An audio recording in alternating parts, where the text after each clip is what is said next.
इसको मैं प्लेज करता, प्लेज करके जो पैसा मुझे मिलता उसमें मैं अपना कैश मिलाता, जो भी मेरी सेबी की रिक्वायरमेंट है। उसके साथ साथ मैं बैंक निफ्टी के फ्यूचर को शॉर्ट सेल कर देता।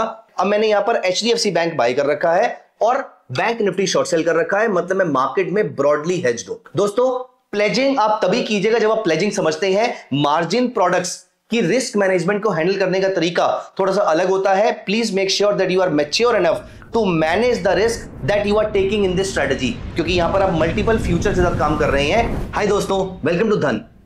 दोस्तों, ये वीडियो एक बहुत ही खास वीडियो है जहां पर मैं आपके साथ एक एग्जांपल और आप सभी की रिक्वेस्ट पे डिस्कस करना चाहता हूं। हमारी पिछली वीडियो में आप में से बहुत सारे लोगों की रिक्वेस्ट आई थी कि आपको एक स्ट्रेटजी दोबारा से समझनी है with other example also.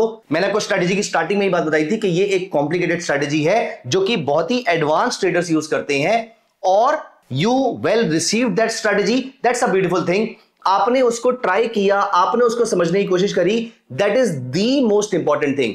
Undoubtedly because ये मुश्किल स्ट्रेटजी है, तो इवन आई वाज एक्सपेक्टिंग कि इस स्ट्रेटजी को लेकर आपकी रिक्वेस्ट जरूर आएगी। तो दोस्तों, this video is dedicated to all our learners जिन्होंने हमारी स्ट्रेटजी को समझा, समझने की कोशिश करी, उसको प्रैक्टिस करने की कोशिश करी, और मैं आपके साथ लेकर आया हूं उसका सेकंड पार्ट, जहां पर आज हम देखेंगे किस तरीके से पेयर ट्रेडिंग को सही तरीके से किया जाता है।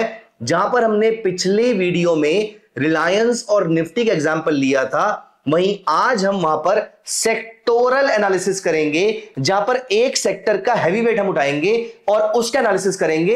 एट द सेम टाइम हम ये भी ढूंढ सकते हैं कि क्या हमारे पास ऐसे कुछ स्टॉक्स हैं जिनका कोएफिशिएंट ऑफ कोरिलेशन बहुत ज्यादा हाई है, क्योंकि आप में से किसी का कमेंट आया था जो कि बहुत ही वैलिड क्वेश्चन है कि क्योंकि अब इंडेक्स में ट्रेडिंग रिस्ट्रिक्टेड हो गई है, लॉट साइजेस बहुत हैवी हो गए हैं, वो हमारी रीच से बाहर हो गए हैं, तो क्या हम इसको स्टॉक के साथ कर सकते हैं? दोस्तों, ये सारे क्वेश्चंस का आंसर मैं आपको इस वीडियो में देने वाला हूं।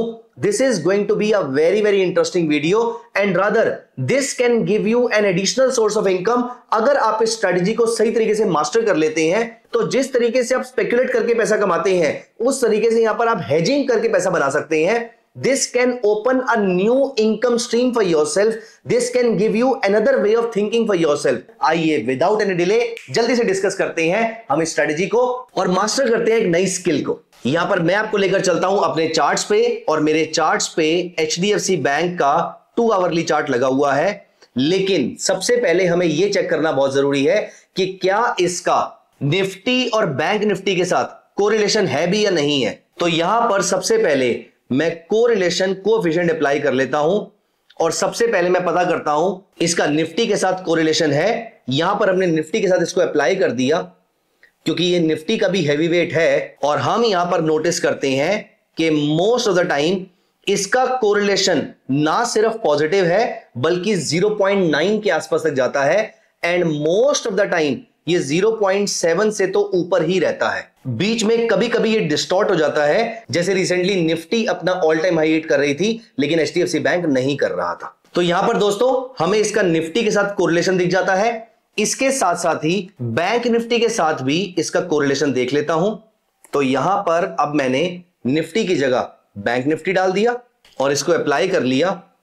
अब देखो, एक बात तो यहां पर क्लियर हो रही है कि यहां पर इसका coefficient of correlation bank Nifty के साथ ज्यादा अच्छा है कंपेयर टू निफ्टी। जैसे आप यहां पर नोटिस कीजिए, इस पीरियड में यहां पर निफ्टी के साथ डिस्टॉर्ट हुआ था, बैंक निफ्टी के साथ बना रहा। यहां पर निफ्टी के साथ डिस्टॉर्ट हुआ था, बैंक निफ्टी में बना रहा। यहां पर पूरे टाइम जब ये निफ्टी को फॉलो नहीं कर रहा था, बैंक निफ्टी को ये फिर भी फॉलो कर रहा था। इसका मतलब इसका कोरिलेशन बैंक निफ्टी के साथ ज्यादा अच्छा है, तो हमें इसका पेयर ट्रेड बैंक निफ्टी के साथ करना चाहिए, जो कि एक्सपेक्टेड भी था कंपेयर टू निफ्टी। ये एग्जांपल मैंने आपको इसलिए दिया सो दैट आप किसी भी दो प्रोडक्ट को पहले चेक कर लीजिए।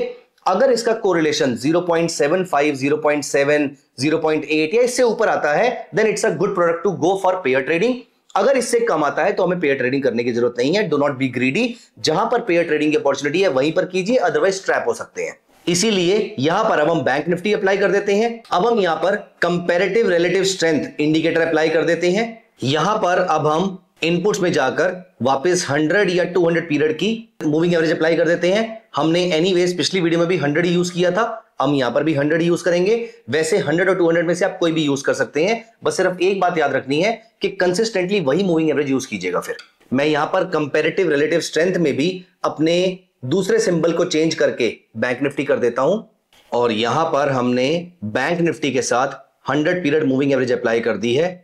सो यहां पर हम नोटिस कर पा रहे हैं कि इस पीरियड में एचडीएफसी बैंक ने बैंक निफ्टी को आउट परफॉर्म करना स्टार्ट किया, क्योंकि जो ब्लैक लाइन है वो उसकी मूविंग एवरेज से ऊपर है। इस पूरे पीरियड के अंदर हम ये भी चेक कर लेते हैं कि क्या हमें एचडीएफसी बैंक में कोई बाय सिग्नल मिला है। तो यहां पर हमने अपनी तीनों मूविंग एवरेजेस 9, 30 और 100 तीनों हमने यहां पर एक्टिवेट कर दी है, और एट द सेम टाइम मैंने यहां पर दूसरा चार्ट भी अप्लाई कर लिया है। दूसरा चार्ट बैंक निफ्टी का होगा, और यहां पर just to give you confidence आप यहां से नोटिस कीजिए 18 सितंबर से लेकर अभी तक, अगर मैं यहां से यहां तक का एक ट्रेंड लाइन क्लिक करता हूं, 18 सितंबर से लेकर अभी तक एचडीएफसी बैंक अराउंड 7% ऊपर गया है। 18 सितंबर से लेकर अभी बैंक निफ्टी जो है वो 1.5% डाउन है, जबकि एचडीएफसी बैंक अप्रोक्सीमेटली 7% ऊपर है। मतलब एचडीएफसी बैंक ने बैंक निफ्टी को ऑलमोस्ट 9% से आउट परफॉर्म किया है, और यही हमारा ट्रेडिंग सिस्टम कह रहा था कि जब तक बीच में एक बार थोड़ा सा अंडर परफॉर्मेंस आई थी, लेकिन उसके बाद ब्रॉडली वो आउट परफॉर्म ही करता रहा। एंड एनीवेज अगर हमें यहां पर एचडीएफसी बैंक को बाय करना था तो हमारे पास दो अपॉर्चुनिटीज हमें मिली थी। पहली अपॉर्चुनिटी यहां पर आई, जहां पर अगर हम सिंपली 1700 पे, जहां पर 9 पीरियड मूविंग एवरेज 30 के ऊपर है और 30 100 के ऊपर है, इस पीरियड में 1700 से लेकर 1785 5% का अपमूव मुझे वहां पर एचडीएफसी बैंक में मिला था। उसके बाद दोबारा मुझे यहां पर बाय सिग्नल मिला, और यहां पर मेरी कॉस्ट टू कॉस्ट एग्जिट भी हो गई। इसके बाद फिलहाल मेरा अभी भी बाय सिग्नल चल रहा है 1752 से लेकर 1796 तक, ऑलमोस्ट 2% मेरा स्टॉक फिलहाल अप ट्रेंड में चल रहा है। लेकिन हम यहां पर ज्यादा दिमाग का इस्तेमाल ना करते हुए, अगर हमने इस पीरियड में सिर्फ और सिर्फ एचडीएफसी बैंक को बाय किया होता और बैंक निफ्टी को शॉर्ट सेल किया होता, या फिर और आसान तरीके से अगर मैं बोलूं तो मैं यहां पर बैंक निफ्टी का जितना लॉट साइज है, फॉर एग्जांपल 7 लाख का लॉट साइज है, मैं यहां पर 7 लाख के एचडीएफसी बैंक के शेयर परचेज करता, इसको मैं प्लेज करता, प्लेज करके जो पैसा मुझे मिलता उसमें मैं अपना कैश मिलाता, जो भी मेरी सेबी की रिक्वायरमेंट है। उसके साथ साथ मैं बैंक निफ्टी के फ्यूचर को शॉर्ट सेल कर देता। अब मैंने यहां पर एचडीएफसी बैंक बाय कर रखा है और बैंक निफ्टी शॉर्ट सेल कर रखा है, मतलब मैं मार्केट में ब्रॉडली हेज्ड हूं। दोस्तों, प्लेजिंग आप तभी कीजिएगा जब आप प्लेजिंग समझते हैं। मार्जिन प्रोडक्ट्स कि रिस्क मैनेजमेंट को हैंडल करने का तरीका थोड़ा सा अलग होता है। Please make sure that you are mature enough to manage the risk that you are taking in this strategy, क्योंकि यहां पर आप मल्टीपल फ्यूचर के साथ काम कर रहे हैं, मल्टीपल प्रोडक्ट्स के साथ काम कर रहे हैं। ऑल्दो हमने अपना रिस्क एपेटाइट यहां पर मेजर किया है कि एचडीएफसी बैंक को हम बाय कर रहे हैं और बैंक निफ्टी को शॉर्ट सेल कर रहे हैं, जहां पर एचडीएफसी बैंक की बैंक निफ्टी में वेटेज इज मोर देन 20%, मतलब bank Nifty mostly HDFC bank के बिना ऊपर या नीचे नहीं जाएगा। तो ये तो है एक और एग्जांपल जहां पर आप एक स्टॉक का फ्यूचर बाय या एक स्टॉक को कैश मार्केट में बाय और उसके अगेंस्ट इंडेक्स में शॉर्ट सेल कर सकते हैं। अब मैं आता हूं उस एक इंपॉर्टेंट क्वेश्चन के आंसर पे कि अगर आप इंडेक्स में ट्रेड ही नहीं कर पाएंगे तो यहां पर इंडेक्स शॉर्ट सेल करना भी आपके लिए मुश्किल हो जाएगा, क्योंकि इंडेक्स से बहुत सारे लोगों के मूव आउट करने का रीजन भी यह था कि वो बहुत ज्यादा एक्सपेंसिव हो गया है। इसीलिए दोस्तों यहां पर इस चीज को चेक करने के लिए पहले हम चलते हैं और यहां पर एचडीएफसी बैंक का कोरिलेशन निकालते हैं। निफ्टी बैंक की जगह हम यहां पर निकालते हैं कोटक बैंक के साथ। अगर आप कोटक बैंक के साथ भी देखें तो रिलेशनशिप उतना खराब नहीं है, ऑल्दो ऑफ कोर्स इंडेक्स जितना अच्छा तो नहीं आएगा, लेकिन still most of the time ये कोएफिशिएंट ऑफ कोरिलेशन 0.65 से ऊपर चल रहा है और बहुत ही कम टाइम ऐसा होता है जब वो नेगेटिव रहता है। इसी का एग्जांपल हम दोबारा डिटेल में भी देख लेते हैं। यहां पर अगर हम एचडीएफसी बैंक में कंपैरेटिव रिलेटिव स्ट्रेंथ में निफ्टी बैंक को हटा के कोटक बैंक डाल देते हैं, और क्योंकि ये दोनों स्टॉक्स हैं और दोनों वॉलेटाइल हो सकते हैं, तो यहां पर मैं डेलिबरेटली 100 की जगह 200 पीरियड मूविंग एवरेज यूज करूंगा। और दोस्तों यहां पर इसने मुझे, रीसेंट एग्जांपल देखते हैं, यहां पर इसने मुझे बाय सिग्नल जनरेट करके दिया। दिस इज 24 अप्रैल 2024 और यहां पर 4 जुलाई को इसने वहां से मुझे एग्जिट करा दिया। ये था मेरा एचडीएफसी बैंक। अब मैं इसी के साथ यहां पर दूसरे चार्ट पे कोटक बैंक में आता हूं। मैं दोनों डेट्स आपको यहां पर बता रहा हूं। कोटक बैंक में भी 2 आवरली चार्ट है। 4 जुलाई 2024 से लेकर 18 सितंबर 2024। तो पहले मैं चलता हूं 4 जुलाई 2024 पे, फिर मैं आता हूं 18 सितंबर 2024, मैं यहां पर आ गया।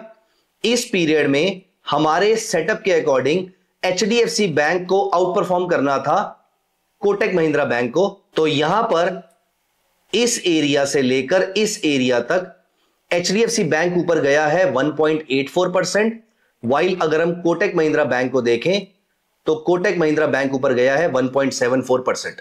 तो यहां पर हम नोटिस करते हैं 24 अप्रैल 2024 से लेकर 5 जुलाई 2024 तक एचडीएफसी बैंक ने कोटक को बीट किया है, आउट परफॉर्म किया है। यहां पर मैं कोटक महिंद्रा बैंक का चार्ट अप्लाई कर लेता हूं। यह कोटक महिंद्रा बैंक का मैंने चार्ट अप्लाई कर लिया और मुझे चाहिए ये दो डेट्स 24 अप्रैल 2024। चलिए पीछे चलते हैं, 24 और 5 जुलाई 2024।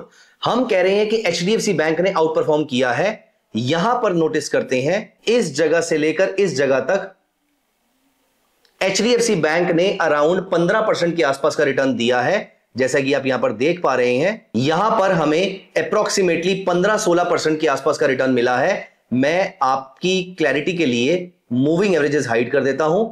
यहां पर आप नोटिस कीजिए इस एरिया से इस एरिया तक का हमें यहां पर, और हमें कोएफिशिएंट ऑफ कोरिलेशन भी अब यहां पर नहीं चाहिए, ये भी मैं हटा देता हूं। तो यहां पर आप नोटिस कीजिए यहां पर आपको अच्छा ट्रेड मिला है 16% के आसपास। इस पीरियड में अगर आप कोटक महिंद्रा बैंक को देखें तो कोटक महिंद्रा बैंक ने हार्डली कोई परफॉर्मेंस दी है। एचडीएफसी बैंक ने अप्रोक्सीमेटली 15-16% के आसपास आउट परफॉर्म किया है। This is a beautiful trade. दोस्तों आप यहां पर एचडीएफसी बैंक का फ्यूचर बाय करके और कोटक महिंद्रा बैंक का फ्यूचर शॉर्ट सेल कर सकते थे, लेकिन यहां पर आपको एक चीज ध्यान रखने वाली है that at any point in time दोनों की मॉनेटरी वैल्यू सेम होनी चाहिए। तो अगर एचडीएफसी बैंक का फ्यूचर 8 लाख का है तो कोटक महिंद्रा बैंक का भी 8 लाख का ही होना चाहिए। अगर इनमें से जिसको आप बाय कर रहे हैं उसका लॉट साइज कम है तो आप एक्स्ट्रा शेयर्स बाय कर सकते हैं यहां पर, लेकिन हां अगर शॉर्ट सेलिंग वाले का कम है तो आप एक्स्ट्रा शॉर्ट सेल नहीं कर सकते क्योंकि आप कैरी फॉरवर्ड नहीं कर पाएंगे। इस केस में आपको कोई और प्रोडक्ट पे जाना पड़ेगा। खैर कुछ रिस्ट्रिक्शंस हैं उस स्ट्रेटजी के अंदर, लेकिन हमारी सबसे पहली कंडीशन यह है कि दोनों का coefficient of correlation significantly high होना चाहिए। दूसरा, दोनों की मॉनेटरी वैल्यू ऑलमोस्ट सेम या फिर एग्जैक्टली सेम होनी चाहिए। ऐसे केस में यह स्ट्रेटजी बेस्ट काम करती है। तो दोस्तों अब आपको समझ में आ गया कि किस तरीके से स्टॉक को इंडेक्स के साथ, स्टॉक को स्टॉक के साथ, कमोडिटी को कमोडिटी के साथ आप इस तरीके से हेज करके पेयर ट्रेडिंग या फिर रेशियो ट्रेडिंग एग्जीक्यूट कर सकते हैं। ये एक कॉम्प्लिकेटेड स्ट्रेटजी है। I am expecting a lot of questions from you in the comment section. I would be happy answering each and every question. आप अपने क्वेश्चंस दिल खोल के मेरे साथ शेयर कीजिए। मैं कोशिश करूंगा मैं सारे क्वेश्चंस के आंसर जितनी जल्दी हो पाए मैं उतनी जल्दी देने की कोशिश करूंगा। आप इस स्ट्रेटजी को अप्लाई करने से पहले टेस्ट जरूर कीजिएगा। अगर आप कंफर्टेबल फील करें और अगर आपको लगे कि आप इतना रिस्क मैनेज कर सकते हैं तभी आप इस स्ट्रेटजी को अप्लाई कीजिएगा।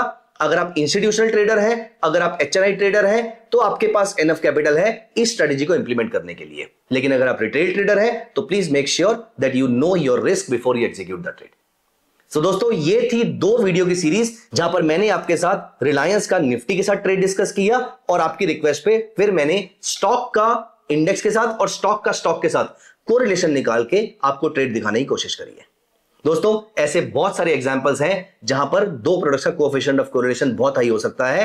अगर आपको ये नहीं मालूम है तो पहले तो आप इसको ट्राई भी कर सकते हैं। दूसरा, इसका मैं आसान तरीका बताता हूं। आप सिंपली जाइए niftyindices.com पे, वहां पर सारे इंडेक्स की डिटेल्स दे रखी होती है। सारे इंडेक्स के हैवीवेट्स फाइंड आउट कर लीजिए। उस हैवीवेट का उस इंडेक्स के साथ कोरिलेशन सिग्निफिकेंटली हाई रहता है एंड ऑल्सो जो 2 या 3 हैवीवेट्स होते हैं उनका आपस में भी कोरिलेशन बहुत ज्यादा हाई रहता है, जैसा कि मैंने आपको एचडीएफसी बैंक और कोटक बैंक में दिखाया। दोस्तों there is so much that we can discuss on this platform. आपके जो भी व्यूज हैं वो मुझे कमेंट सेक्शन में जरूर बताइएगा। आई एम श्योर आपको ये वीडियो पसंद आई होगी। मुझे आपके कमेंट्स का इंतजार रहेगा। Thank you so much. Bye bye. Take care of yourself. Investments in the securities market are subject to market risk. Read all the related documents carefully before investing.